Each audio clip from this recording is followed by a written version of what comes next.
Hello friends, तो आज के इस वीडियो में हम लोग सर्वनाम का हैंड रिटेन नोट्स देखने वाले हैं। इसके अलावा सर्वनाम को हम बहुत ही अच्छा से समझने का कोशिश करेंगे। लास्ट पेज में जो है ना सर्वनाम का ट्रिक दिया गया है, जिससे हम लोग को पूरी क्लियर हो जाएगा कि कौन सा सर्वनाम का ये प्रकार है। तो आइए हम स्टार्ट करते हैं। सबसे पहले समझते हैं सर्वनाम है क्या। तो सबसे पहले सर्वनाम के बारे में समझना होगा। देखिए, संज्ञा के स्थान पे प्रयुक्त होने वाले शब्द को सर्वनाम कहते हैं। जैसे मोहन जाता है। मोहन को अगर हम नहीं लिखना चाहते हैं तो हम क्या लिख सकते हैं? वह जाता है। तो मोहन के स्थान पे वह आया कि नहीं आया? तो यहाँ पे क्या गया कि संज्ञा के स्थान पे प्रयुक्त होने वाले शब्द।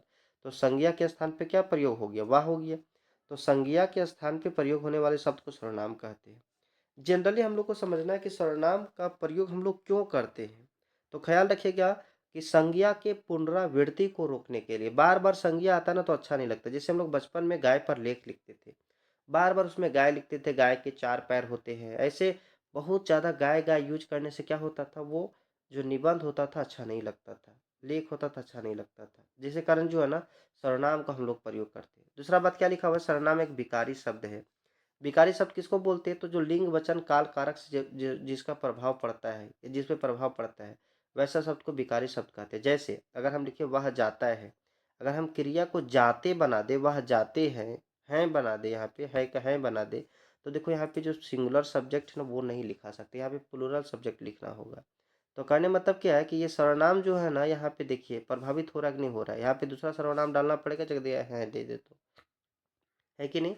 तो जो लिंग वचन काल कारक से प्रभावित होता है ना उसे विकारी शब्द कहते हैं। तो विकारी शब्द चार होता है, संज्ञा, सर्वनाम, विशेषण और क्रिया, चारों विकारी शब्द है। जैसे संज्ञा देखो कैसे, मोहन जाता है, यहाँ पे सीता अगर लिख दें तो यहाँ पे जाता नहीं होगा, जाती होगा। तो कहने मतलब क्या है, संज्ञा, सर्वनाम, विशेषण और क्रिया, ये चारों कैसे शब्द है? विकारी शब्द है।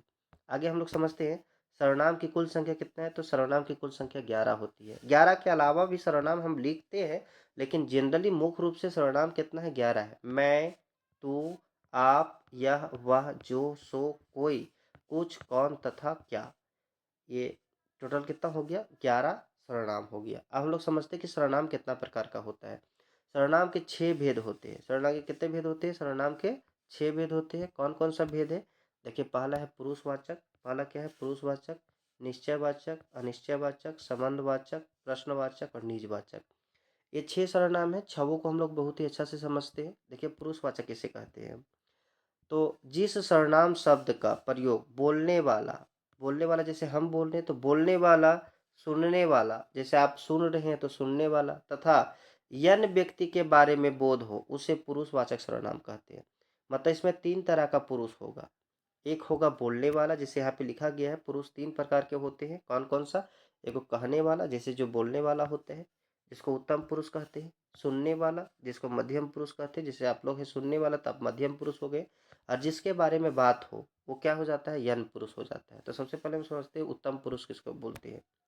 तो वैसा सर्वनाम शब्द जिसका प्रयोग बोलने वाला खुद के लिए करता है उसे उत्तम पुरुष कहते हैं। जैसे बोलने वाला, हम अपने लिए कौन सा शब्द का प्रयोग करेंगे? मैं, हम, मेरा, है कि नहीं? मैं, हम, मेरा, ये सब हम अपने लिए यूज करेंगे, तो ये सबको उत्तम पुरुष कहते हैं। दूसरा है मध्यम पुरुष। कौन सा पुरुष? मध्यम पुरुष। मध्यम पुरुष किसको बोलते? तो वैसा सर्वनाम शब्द जिसका प्रयोग श्रोता, श्रोता किसको बोलते हैं? तो सुनने वाला को, श्रोता के लिए किया जाता है, उसे क्या बोला जाता है? मध्यम पुरुष कहते हैं। जैसे आपके लिए हम क्या कर सकते हैं? आप बोल सकते हैं, तुम बोल सकते हैं, तू बोल सकते हैं, तुम्हारा बोल सकते हैं, तुम लोगों का बोल सकते हैं। तो ये सब क्या हो जाएगा? मध्यम पुरुष हो जाएगा। अगला है अन्य पुरुष। अन्य पुरुष किसको बोलते हैं? तो वैसा सर्वनाम शब्द जिसका प्रयोग यन व्यक्ति अर्थात जिसके बारे में बात हो रही है उसके लिए किया जाता है, उसे यन पुरुष कहते हैं। जैसे यह, वह, ये, वे, ये सब क्या है? यन पुरुष है। ये नोट हम आगे समझेंगे, तब तक हम देखिए निश्चयवाचक सर्वनाम समझते हैं। देखिए, निश्चयवाचक सर्वनाम किसको बोलते हैं? वैसा सर्वनाम, वैसा सर्वनाम जिससे वस्तु तथा स्थान की निश्चितता का बोध हो। वस्तु तथा स्थान की निश्चितता का बोध हो, उसे क्या कहा जाता है? निश्चयवाचक सर्वनाम कहा जाता है। जैसे यह, वह, ये, वे, यह, वह, ये, वे। लेकिन अभी आप लोग देखे, इससे पहले यहाँ भी यह, वह, ये, वे था, है कि नहीं? यहाँ भी यह, वह, ये, वे, यन पुरुष में, और यहाँ पे निश्चयवाचक में ही है। तो हम लोग कैसे समझेंगे कि कौन सा निश्चयवाचक में होता है और कौन सा यन यन पुरुष में होता है? तो यहाँ पे एक बात समझिएगा, यहाँ पे लिखा गया है वस्तु तथा स्थान की निश्चितता बताता है। तो वस्तु और स्थान के पहले अगर यह हुआ आएगा ना तो वो निश्चयवाचक होगा। और यहाँ पे एक जो नोट लिखे थे ना, यहाँ पे देखिए क्या लिखा गया है, केवल प्राणी के नाम के स्थान पर होगा, ना कि वस्तु तथा स्थान के बदले। मतलब यहाँ पे यह हुआ जो होगा ना प्राणी के बदले, जैसे मान के चलो हम बोले मोहन अच्छा है, और हम बोल सकते हैं वह अच्छा है, तो वहाँ पे यहाँ पे अच्छा है, या तो मोहन अच्छा, एक हम सेंटेंस बोलते हैं, आप लोग समझिएगा ध्यान से। राजू रोज सुबह टहलने जाता था, राजू रोज सुबह टहलने जाता था, लेकिन वह आज नहीं गया। यहाँ पे जो वह आया है वो किसके लिए आया है, राजू के लिए आया है ना, तो राजू क्या है, प्राणी है। तो प्राणी के लिए अगर यह वह आएगा तो क्या हो जाएगा, अन्य पुरुष हो जाएगा। लेकिन अगर कोई वस्तु या स्थान के लिए आ जाएगा ना, जैसे यह पुस्तक मेरी है, यह मेरी पुस्तक है, यह मेरी पुस्तक है, तो यहाँ पे यह जो आया है ना किसके लिए आया है, पुस्तक के लिए आया है। तो यहाँ पे देखिए ये प्राणी के लिए नहीं ना आया है, तो ये निश्चयवाचक हो जाएगा। अगला हम समझते हैं अनिश्चयवाचक। अनिश्चयवाचक सर्वनाम किसको बोलते हैं, तो जिससे अनिश्चितता का बोध हो, निश्चितता का बोध ना हो अर्थात अनिश्चितता का बोध हो, उसे अनिश्चयवाचक सर्वनाम कहते हैं। जैसे कुछ और कोई, कुछ और कोई ऐसा शब्द है ना जिसको बोलने से अनिश्चितता का बोध होता है। जैसे कोई आया है, कोई आया है, हमें तो नहीं पता कि कौन आया है कि नहीं, लेकिन कोई ना कोई तो आया होगा ना, कोई ना, जैसे खोल के देखे दरवाजा तो राम आया था, तो राम आया है। तो देखिए कोई जो है वो नाम के स्थान पे आया कि नहीं आया, कुछ गड़बड़ है, पता चल गया क्या गड़बड़ है, तो बता सकते हैं ये चीज़ गड़बड़ है। तो यहाँ पे कुछ और कोई जो है ना निश्चयवाचक सर्वनाम हो जाएगा। संबंधवाचक इसको बोलते हैं जिसमें संबंध का बोध करा है। वैसे सर्वनाम जो संबंध का बोध कराता है उसे क्या बोला जाता है, संबंधवाचक सर्वनाम कहा जाता है। जैसे हम बोले जिसकी लाठी उसकी भैंस, जिसकी लाठी उसकी भैंस, तो यहाँ पे देखिए का, की, के, रा, री, रे, ना, ने, नी, ये सब जो है ना संबंध बताता है। क्या बताता है, संबंध। जिसकी लाठी उसकी भैंस, तो जिसकी लाठी है उसी का भैंस है।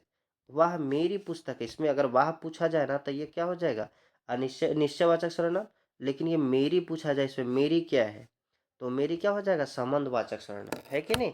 लेकिन वह पूछा जाए कि वह क्या है, अगर वह के नीचे रेखा दे दे पूछे वह क्या है, तो वह संबंधवाचक नहीं है, वह हो जाएगा निश्चयवाचक, क्योंकि पुस्तक जो है ना एक निर्जीव वस्तु है, और निर्जीव वस्तु के लिए वह आया है।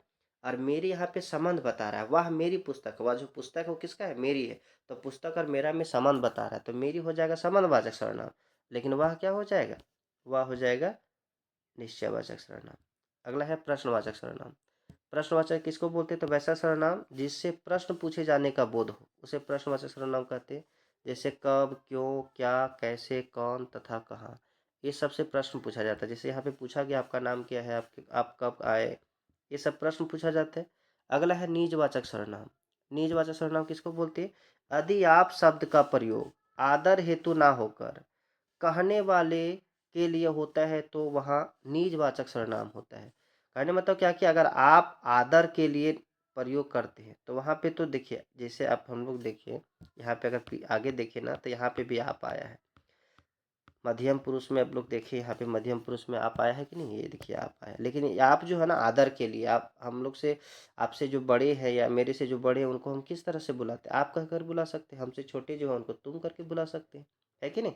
तो यहाँ पे आप जो ये आया है ना आदर के लिए आया, लेकिन यहाँ पे क्या बोला है कि आप जो है ना आदर के लिए नहीं, अगर वो बोलने वाला खुद के लिए करता है ना, बोलने वाला खुद के लिए करता है, तो ये जो हो जाएगा ना निजवाचक हो जाएगा। जैसे देखो क्या बोला गया है कि यदि आप शब्द का प्रयोग आदर हेतु ना होकर कहने वाले के लिए होता है तो वहाँ निजवाचक सर्वनाम होता है।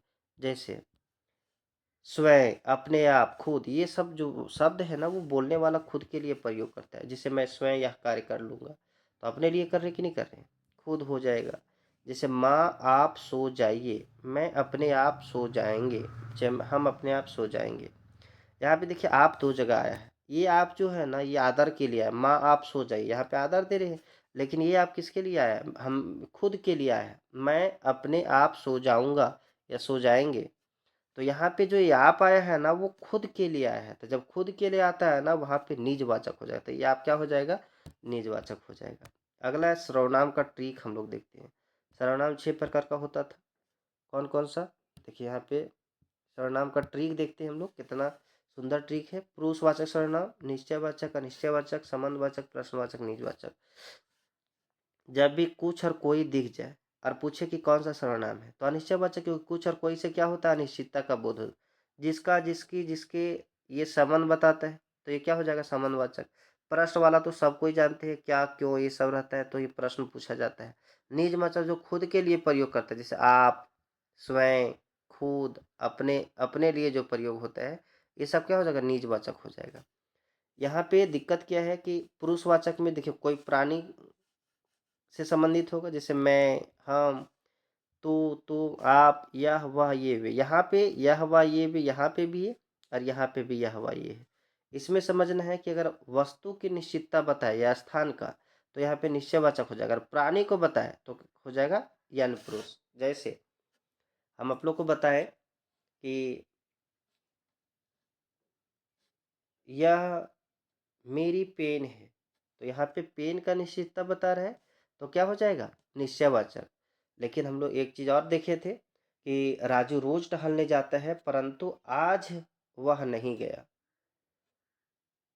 तो यहाँ पे वह जो आया है ना, वो किसके लिए आया है, वो राजू के लिए आया है। तो जब प्राणी के लिए आया हुआ ये भी आया ना, तो वो यन पुरुष हो जाता है। तो ये था सर्वनाम का नोट्स। आप लोग का यह नोट्स कैसा लगा कमेंट करके जरूर बताइएगा, और अगला नोट्स इसी तरह से चाहिए तो चैनल को सब्सक्राइब कर लीजिएगा, ताकि जैसे ही हम अगला विशेषण का नोट्स डालें, इसके अलावा इस चैनल पे 9 to 12 9 to 12 का लगभग सभी सब्जेक्ट को पढ़ाया जाएगा, तो आप इस चैनल को सब्सक्राइब कर सकते हैं। तो आज के लिए इतने, तब तक के लिए बाय बाय।